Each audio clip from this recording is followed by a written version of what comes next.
noneho najyaga nza nkumva ngo ntuhari none ndagufasha uno munsi urangizwa n'iki ngashyira hano ishyura shyira hano amafaranga nta mikino amafaranga rwose aravuna shyira ahangaha nta mishingiko noneho nje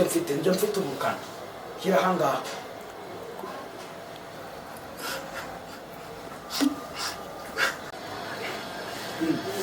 kaki uyu muntu afite ubwenge ufite ubwenge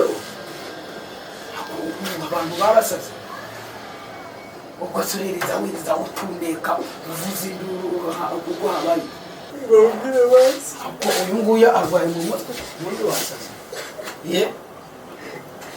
ariko se uri muturanye nyabaki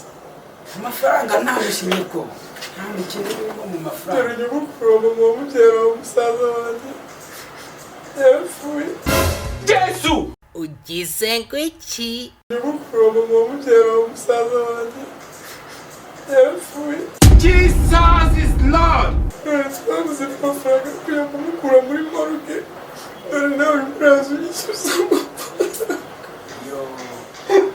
hagize ikibazo n'icyo sinabimenye ihangane rwose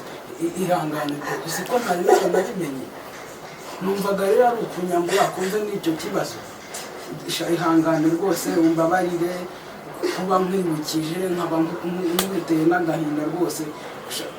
urambabariye ukuntu namukundaga ngambabarira basi ni ukuri pe ntabwo sinzongera gukora ibintu nk'ibyo mpubutse numvaga wenda ari ibintu byo kwambura by'iki gihe kuko abantu b'iki gihe bose babaye ingegero navugaga nti wenda nawe uri muri uwo mubare ubuse koko mwana wa mama nagufashe iki kwa muganga hari amafaranga bari badusabye kugira ngo bamuduhereze none harabura ibihumbi 20. nta kibazo rero niba arambaye ikintu reka nikoze mu rugo nyakuzanire sibyo urakoze ariko uve muri ako gahinda urimo rwose sibyo